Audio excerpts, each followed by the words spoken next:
Assalamualaikum warahmatullahi wabarakatuh.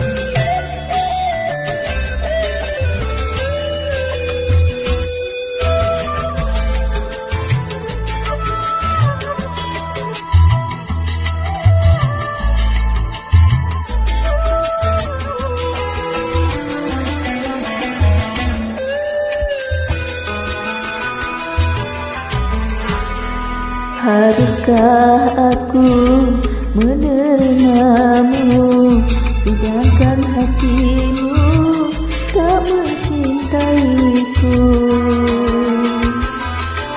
Aku merasakan lima yang pertama, kau begitu dingin, seakan tak punya cinta. Aku pun merasa batinmu tersiksa, rupanya hatimu bukanlah milikku. Hapuskanlah air matamu, perkawinan ini bukan kehendakmu.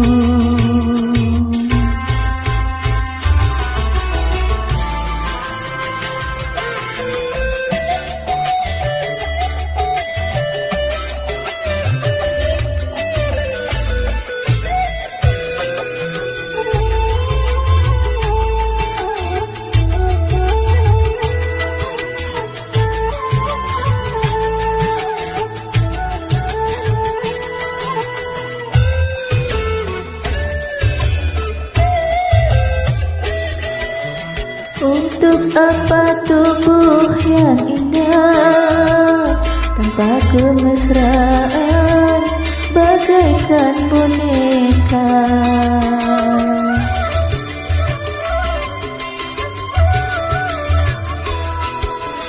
Apa arti perkawinanku kalau di hatimu ada orang lain? Lebih baik kita berpisah daripada harus menderita. Hapuskanlah air matamu, perkawinan ini bukan kehendakmu.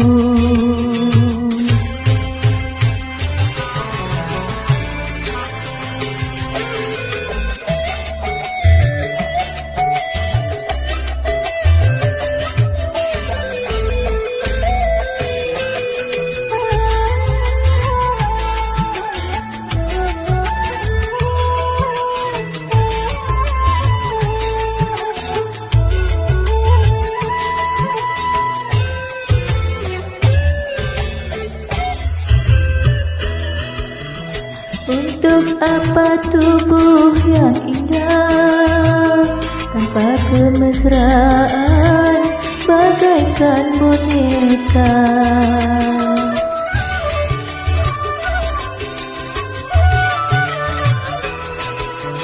Apa arti perkawinanku kalau di hatimu ada orang lain?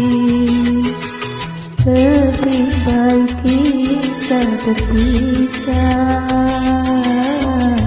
daripada harus menderita. Hapuskanlah air matamu, perkawinan ini bukan kehendakmu. Terima kasih.